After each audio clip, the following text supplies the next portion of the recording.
In a small town in France, a crowd is slowly walking out of the cemetery. It turns out all these people used to be dead until now. The locals watch them in shock, not understanding what's happening. The crowd never continues to grow larger by the second, so the town council arranges a meeting to discuss the situation. The mayor reveals that dead people are coming back to life in every country, yet nobody has found an explanation for this phenomenon. It's been estimated that 70 million people have been revived around the whole world. In this little town, the resurrections lasted for a little over 2 hours, ending with almost 13,000 returned that are now wandering through the streets. By checking the cemetery register, the council learns that the revived crowd is formed by people who died in the past 10 years.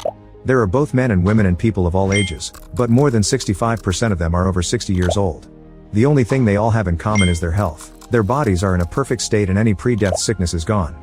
To keep such a huge crowd off the streets, the mayor decides to transform the local community center and the warehouses into shelters for the returned. It is important to keep them together in one place so they can identify them and send them back to their families. Since they are in perfect health, they're normal citizens again with all the corresponding rights. The council theorizes this whole process will take from 3 to 6 months to finish. The police and the army immediately begin getting the facilities ready for all the returned, who will arranged by gender and age. They must follow the UN's guidelines, which are very similar to refugee assistance. One of the revived is quickly recognized as the mayor's wife Martha. However, when someone tries taking her to the mayor, he refuses to see her and sends her home. Soldiers gather all the returned in buses to take them to the facilities. They must constantly stop them from wandering away and get them back in line. Council member Isham and his wife Veronique soon come to a shelter looking for their 6-year-old son Sylvain, who died a few years ago. They notice that the returned are being tested and interviewed, yet they don't share any kind of emotion. It seems they are always staring into the distance in silence and only speak if someone talks to them first. There's a mother who is presented with her revived baby and the shock leaves her frozen, so a nurse tells her she can take the kid home now or leave him in there until she's ready. Isham and Veronique show a picture of their son to a soldier. When he finally brings Sylvain over, the couple is shocked to see he hasn't aged a day. They're also told he can stay here until they're ready and visit him as often as they want. Later at the mayor's house, he finally reunites with his wife. Martha welcomes him home and comments on little things like him being late or looking tired. She even touches his face, acting as if she never left. Meanwhile, Rachel keeps avoiding the facilities and is creeped out by the return she sees on the streets. At home, she keeps wondering how to deal with this situation. Her husband Mathieu died in a car crash 2 years ago, however she's already grieved him and moved on. Bringing him into her life again could possibly feel like she was regressing. At the shelter dorms, Mathieu won't go to sleep and the nurses have to remind him to do so. Sometime later at work, Isham points out Rachel has been avoiding him, but she just makes up a bunch of excuses while feeling uncomfortable by a returned working at the cafeteria. Isham shares details about his time visiting Sylvain and how happy he is to see him play again as if he was never dead. He also asks Rachel about her husband, but she quickly changes the subject. A few days later, the town council holds a new meeting to discuss the issues that are arising because of the returned. They're facing a potential housing problem, not to mention unemployment. Even if they could find positions for all of them, the returned are slow and don't communicate well, so there's no guarantee they could keep that job in the first place. The way the returned function is quite peculiar since sometimes they suffer from effects similar to the symptoms of a concussion, like disorientation and sleep disturbance. However, their motor functions work just fine. All these symptoms come and go, almost as if they were in a latent period. The doctors have also noticed that getting a job allows the state of the returned to progress and get healthier, so even if the reintegration project is putting a toll on the council's budget, canceling it would bring worse consequences. In the meantime, Mathieu is working as an architect again, but the issues soon appear as the council predicted. He is very slow, lethargic, and only speaks when someone else talks to him first. During meetings, his slow speech makes it hard for the others to know when he's done talking. Although Mathieu is already part of the town life, thanks to his job, Rachel hasn't tried to contact him yet and he sometimes watches her through the window. One afternoon, Rachel sees Sylvain standing in a bush while staring at nothing, which creeps her out. Veronique quickly arrives to retrieve her son and sends him back to playing with other kids in the park. While Veronique watches him, Isham arrives and mentions they should bring Sylvain to live with them already. However, Veronique feels uncomfortable and announces she's going home, saying she's tired as an excuse. Isham brings their dog to play with Sylvain and notices how the animal would bark at the elderly returned. Sometime later, the council discusses a new issue. The elderly returned wander off a lot and it's hard to keep them in the facilities or in their homes, no matter if it's night or day. They're not very aware of their surroundings, so a simple walk is dangerous for them. Since they are retired, they don't work either. Experts theorize they may be looking for a familiar place, or it could just be a response caused by the trauma of dying. Studies show that these particular returned are full of energy and are very resistant to infection, probably because their body temperature is lower than a regular human's. To deal with this, Dr. Gardet develops a medicine that helps them sleep better at night and move less during the day. This product is quickly licensed and marketed so every family can access it. Gardet also makes tranquilizer darts with this medicine for the soldiers, explaining it works as mid-sedative only on the returned. A normal human would sleep for 2 days and wake up sick, taking days to recover, so they need to be careful about who they shoot. One night while watching The Returned, the soldier tells Gardet that some of them are only pretending to sleep. Suddenly Gardet notices Mathieu dressing up and leaving the facility. The soldier explains that Mathieu does that every night and that he's just going to work. Finding this strange, Gardet decides to follow Mathieu. At the office, Gardet is surprised to find a group of returned having a meeting and chatting normally. The security guard tells him they do this every night. Sometime later Rachel is going home after work and notices Mathieu following her. She doesn't dare to say anything and neither does Mathieu, so they start heading home together in silence. Gardet follows them in secret because he's been studying Mathieu's behavior. At home Rachel still feels uncomfortable by her husband's presence so she immediately hides in her room. Meanwhile the mayor throws a party to reintroduce Martha to the rest of the family. She's happy to see everyone but doesn't eat, claiming she's never hungry in the evenings. Suddenly she turns around as if she heard something and leaves to walk into the garden. Her caretaker reveals she spends her entire days walking around the yard with no purpose. The mayor follows Martha and tries to bring her back, however she ignores him and just keeps going, only stopping to say hi to her granddaughter. That night, Rachel finally approaches Mathieu and they manage to have a conversation. Eventually she gathers enough bravery to kiss him and they end up getting dirty in the living room, unaware that Gardet is watching them through the window. During the next meeting, the council discusses the return's low body temperature, which is causing them to appear as creepy white figures on thermal cameras. Since they're desperate to learn more about the mysterious meetings, they decide to attach a bunch of thermal cameras to balloons to follow the return's night activity.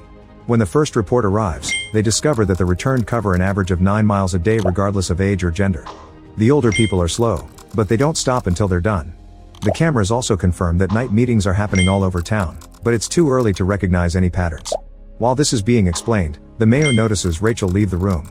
As days pass the elderly returned continue to wander off a lot. Rachel is feeling very comfortable with Mathieu and is even happy to have him in her life again. She thinks she should stop going to the council meetings because the way they talk about the returned bothers her. Now that summer is here, Mathieu hates the heat and is always eager to go swimming. Meanwhile Veronique is watching her son play outside, not looking happy about having the boy live with him again. Suddenly an old returned appears and makes Sylvain's game move too fast, so Isham rushes to stop him. When he looks at his wife, she's hurrying back inside. One night, Rachel hears a noise and leaves the bed to investigate.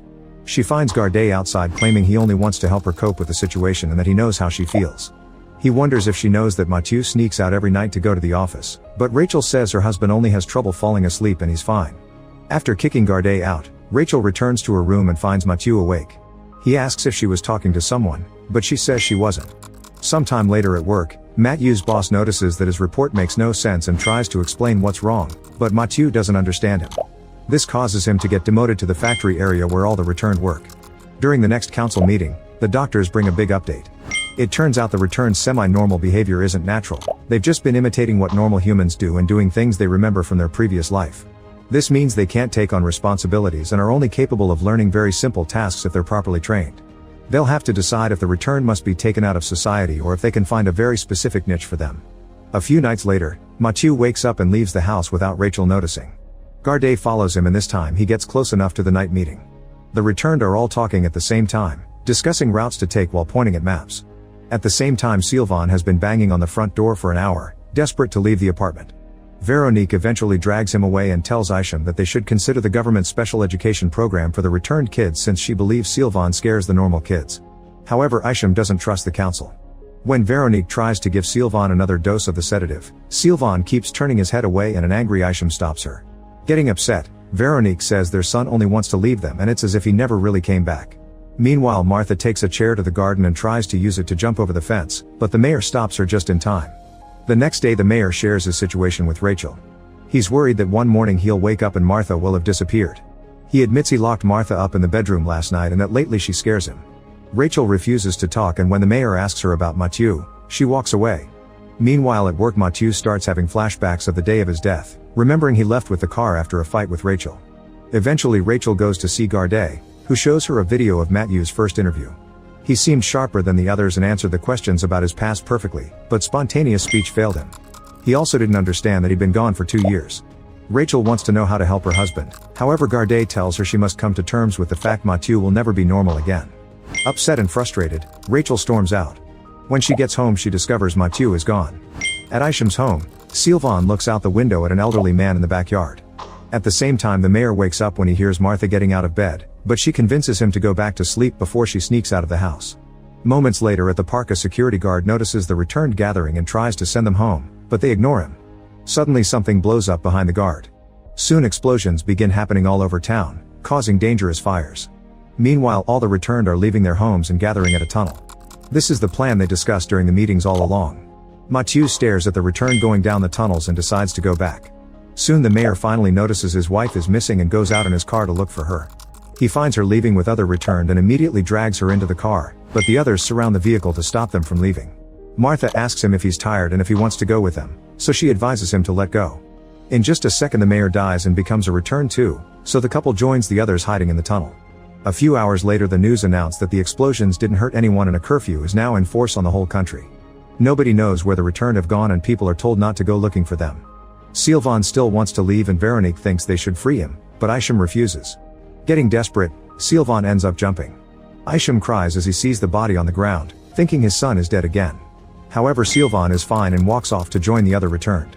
Determined to fight back, the military prepares grenades filled with a particular chemical that can put the returned in an irreversible coma. Soon they find a group of returned trying to reach the tunnels and start gassing them, making them fall unconscious one by one, including Sylvain. Meanwhile, Mathieu returns home and tells Rachel that the day after the fight, he left work early to talk to her and apologize. However, he didn't find her at home and went looking for her, driving so fast that he ended up in the crash that killed him. Overwhelmed with guilt, Rachel has a breakdown. The moment is interrupted by Gardet breaking into the apartment. Mathieu hears him, so the couple escapes through the window. While hearing the gas explosions in the distance, Rachel follows Mathieu into a tunnel. After wandering for a while, she cries as she kisses him goodbye. Mathieu leaves and Rachel has to go home alone. On her way back, Rachel watches the soldiers take the unconscious returned back to the cemetery. Each body is left on top of their corresponding grave and they slowly disappear. Make sure to subscribe and turn on notifications so you can watch more videos like this. Thanks for watching.